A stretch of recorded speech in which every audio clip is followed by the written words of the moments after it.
Now, the suspect in the deadly shooting of Charlie Kirk is not cooperating with authorities. That's according to Utah's Governor Spencer Cox. Over the weekend, Mr. Kirk's widow, Erica, gave a tearful address in which she thanked first responders for their efforts and vowed that her husband's voice will remain. Well, let's cross over to the United States to talk to Niall Stanage, who is the White House columnist for The Hill. And the death of Charlie Kirk continues to reverberate across the US. We're now hearing he's not cooperating with the investigation. What's the latest that we're hearing across the United States? Well, you mentioned Spencer Cox, the governor of Utah, who also said that the suspect in this case harbours leftist ideology, but then went on to add that the motivation precisely for the killing of Charlie Kirk is not clear.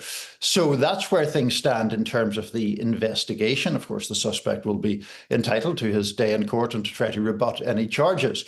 More broadly, there has been, I think, a push from President Trump and from others on the right to try to take punitive action against people who are perceived to be celebrating Kirk's demise online. That in itself is very controversial, partly because of the United States free speech protections and partly because of the idea that this is a partisan push from the right to punish people on the left and the fear that that may become a wider dragnet.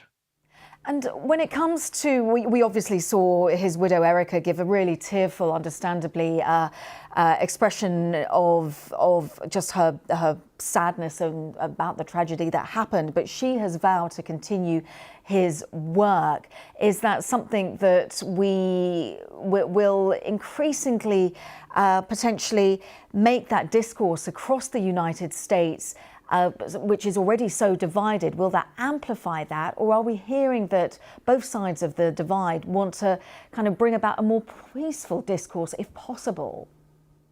Well, setting aside the delicate matter of what Charlie Kirk's widow decides to do and what views she seeks to put forth, there is, I think, a general awareness that the rhetoric of American politics has grown very, very angry and very, very toxic. The question is what you do about it and how you do something about it without infringing upon those free speech protections. It's also worth noting that social media, Cassia, has received a lot of criticism, not so much just in the specifics of the Charlie Kirk killing, but in the idea that social media often takes advantage of and stokes people's angers and resentments and caters to their existing views and seeks to push them in more extreme directions. So that's all part of the picture too. Indeed. Niall Stanage, for the time being, a White House columnist for The Hill. Thank you very, very much.